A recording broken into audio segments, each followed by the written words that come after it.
aujourd'hui avec un nouveau tuto vidéo. Alors ce sera le deuxième devoir de vacances de ce mois d'août. Je ne sais pas si j'aurai le temps de vous en faire un troisième. En tout cas, là vous êtes sûrs, vous en aurez deux. Je vais travailler avec la petite Cléopâtre. J'avais travaillé avec Nefertiti sur la page de gauche. Et là je vais m'attaquer à Cléopâtre. On va rester dans le thème de l'Égypte. Je vais travailler mon fond avec un spray Lindisgang. Et puis je vais apporter un petit peu de texture. Vous allez voir d'ailleurs, je me suis loupée en beauté et vous allez voir, coucou, comment... Alors je me rattrape même pas là parce que je vais refaire une page carrément. Donc vous verrez ça à la fin, vous verrez ma page, alors ratée entre guillemets, mais ça me plaisait pas, donc c'est pas grave, j'ai vu que c'était pas une bonne méthode, du coup j'ai carrément recouvert ma page, vous allez voir ça. Alors, je reprends mon petit carnet, donc je continue le carnet des poupettes. Mon objectif c'est de le terminer d'ici la fin de l'été. Il me reste une double page, deux doubles pages. Ouais, il me reste 5 pages en fait. Donc bon, pourquoi pas, peut-être que je réussirai à le terminer. Je travaille donc là sur une feuille libre parce que la page de mon carnet, je l'ai ratée. Donc je la recommence, je la collerai par-dessus. Je travaille donc avec un spray Lindisgang. C'est le spray Sassy Saphir qui est très irisé. C'est un turquoise qui est superbe. En fait, je suis partie des couleurs de Nefertiti, enfin le combo couleur de Nefertiti, que je réutilise en fait du côté droit pour Cléopâtre, par contre dans des proportions qui sont complètement différentes. Donc là, on n'est pas sur une base de sépia, on est vraiment sur une base très colorée et très lumineuse avec ce turquoise.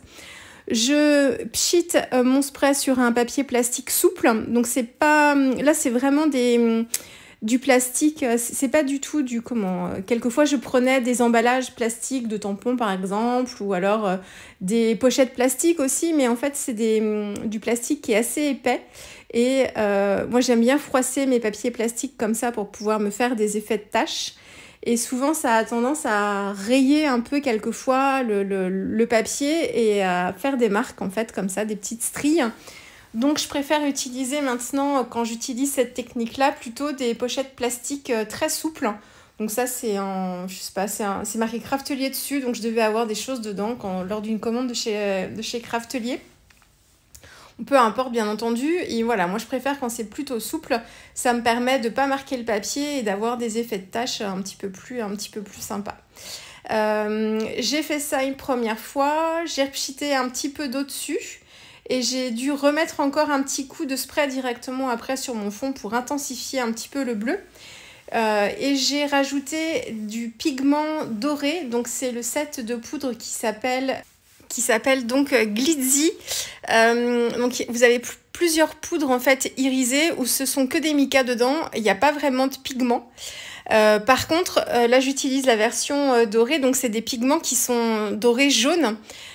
Et quelquefois, ça peut verdir un petit peu vos couleurs. Alors, c'est pas systématique, mais on peut avoir une petite nuance de vert qui se crée si vous l'utilisez, par exemple, avec une encre bleue. Donc, attention, c'est très léger, hein, ça va pas vous faire il n'y a pas de pigment jaune dedans, vraiment, mais ça peut faire tourner un petit peu la couleur. Donc là, moi, j'ai saupoudré un peu de mica doré sur mon fond qui n'était pas tout à fait sec. J'avais commencé à le sécher. J'ai donc saupoudré, j'ai repchité de l'eau par-dessus, ça a fait réagir un petit peu les pigments qui étaient en dessous, hein. Vous savez, les poudres Magical, elles se réactivent dès qu'on met de l'eau dessus. Et quand ça sèche, en fait, on a les pigments dorés qui reviennent par le dessus, en fait, qui viennent vraiment en surface. Et du coup, ça crée comme ça un petit halo doré. Vous avez une autre poudre, Glitzy, aussi qui est vendue à l'unité.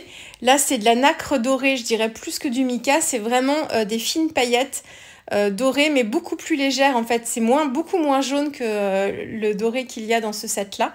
Donc c'est un petit pot à l'unité et c'est vraiment des fines paillettes dorées. C'est pas du tout le même effet, hein. Ça scintille, mais c'est pas pareil. Et là, par contre, pas du tout de couleur comme elles sont très douces. Donc c'est comme si les petits pigments étaient beaucoup plus fins en fait. C'est sûrement pas ça, mais ça donne cette impression en tout cas. Donc voilà pour le fond. J'ai ensuite fait du tamponnage en ton sur ton avec 2 motifs de tampons qui sont aussi sur le set de tampons avec la petite Cléopâtre pour me faire un petit peu comme des hiéroglyphes.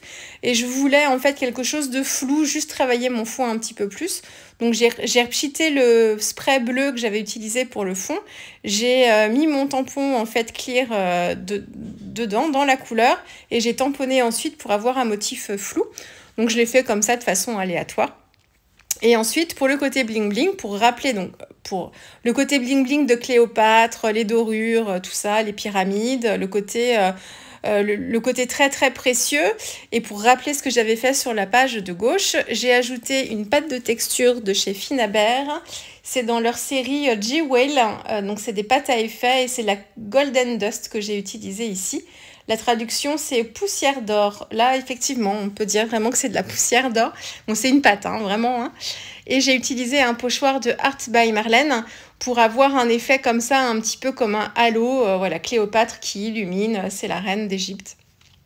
Voilà, il faut qu'elle brille et qu'elle illumine tout le pays et le monde entier. Alors, je la mets en couleur, cette petite Cléopâtre, pas tout à fait comme le packaging, alors on se rapproche, mais j'ai juste voulu récupérer quand même une couleur que j'avais utilisée pour ma page de gauche, c'était le rouge. Donc sur le packaging, ça doit être un petit mauve qui est utilisé. Bon, là, moi, j'ai troqué le mauve pour le rouge pour vraiment rappeler le combo couleur. Ce que je vous disais au tout début, c'est je garde le même combo couleur que pour ma page de gauche pour garder une harmonie entre les deux pages. Par contre, ce ne sont pas du tout les mêmes proportions dans les couleurs, ce qui nous donne une page complètement à part de la première, mais toujours quand même en harmonie. On m'a demandé où est-ce qu'on pouvait les trouver, ces petits tampons-là, ces petites poupettes. Alors, vous les avez maintenant, la marque Olen Create. Elle est distribuée dans presque tous les magasins de scrap en France, donc un peu partout. Moi, celles-ci, je les ai achetées chez Carglass, mais vous les avez vraiment dans toutes les boutiques. Je crois même que sur le site Ephemeria, elles étaient même soldées, celles-ci, sur le début du mois de juillet. Alors, les soldes sont terminés, je pense, mais régulièrement, il y a des soldes. Donc voilà, mais vous les trouvez vraiment partout. Donc un halo de lumière et la mise en couleur, j'ai travaillé avec mes aquarelles. Alors là, c'est la première palette qui me tombait sous la main, donc c'est les Daniel Smith. Mais bon, là, franchement, j'ai pas beaucoup de détails en couleur, donc peu importe. Pour le turquoise, j'ai utilisé le bleu de sarcelle cobalt. Je crois que c'est comme ça qu'il s'appelle.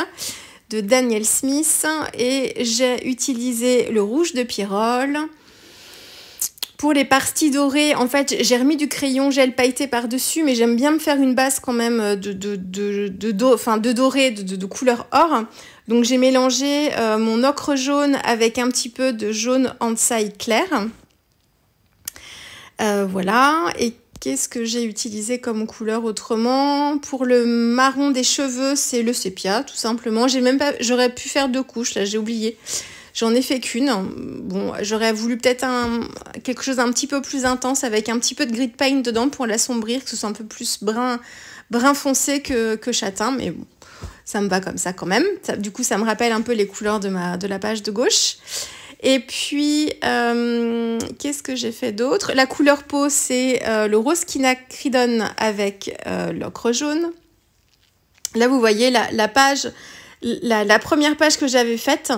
En plus, alors non seulement elle me plaisait pas, mais en plus, elle ressemblait dans le process à ce que j'avais déjà fait avec Cléopâtre, mais dans la version Stamping Bella.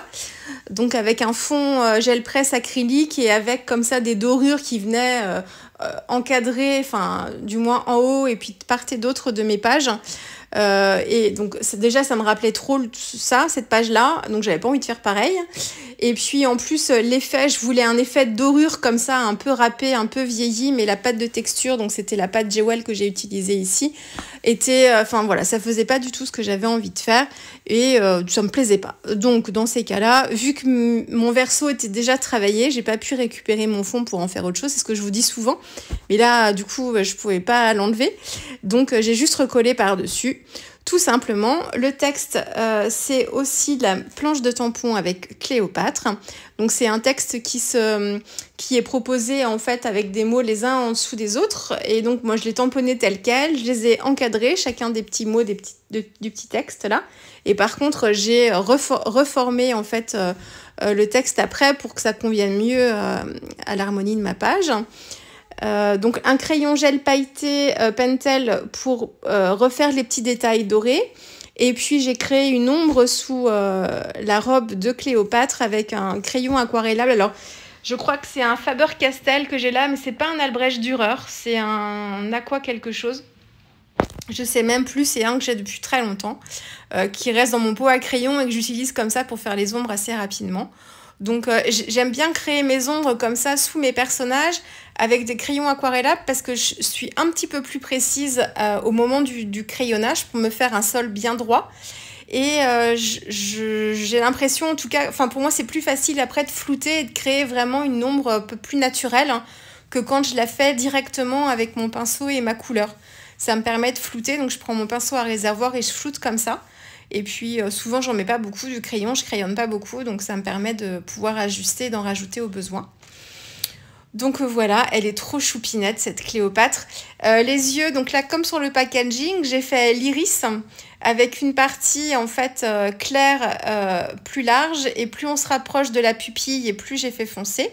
Et 2 petits points de Posca blanc pour donner de l'éclat et donner une expression au regard. Bon là, j'ai rien inventé, hein, c'est le packaging qui m'a guidée pour pouvoir faire ça. Je ne le faisais pas beaucoup avant, mais je trouve que ça leur donne encore plus d'expression quand on travaille vraiment les yeux.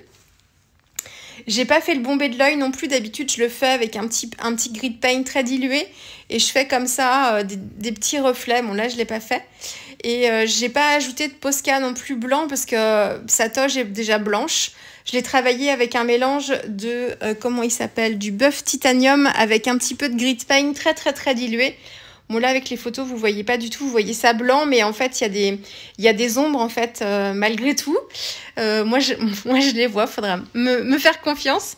Et puis qu'est-ce que j'ai fait d'autre? Je crois que c'est tout. Voilà, donc là vous voyez Nefertiti et puis notre amie Cléopâtre. Donc vous voyez, on a une harmonie qui se forme parce que j'ai le même combo couleur de part et d'autre. Mais voilà, on a une dominante de sépia sur le côté sable, un petit peu sur le côté gauche, et puis quelque chose d'un petit peu plus lumineux sur le côté droit. Voilà, écoutez, j'espère que cette petite page vous aura plu. Et puis j'espère que je pourrai vous proposer une 3e vidéo dimanche, donc dans une semaine du coup. Celle-ci, voilà, vous l'avez aujourd'hui. Donc j'espère dimanche prochain vous en proposer une petite dernière en devoir de vacances. Voilà, je vous dis à très vite. Au revoir.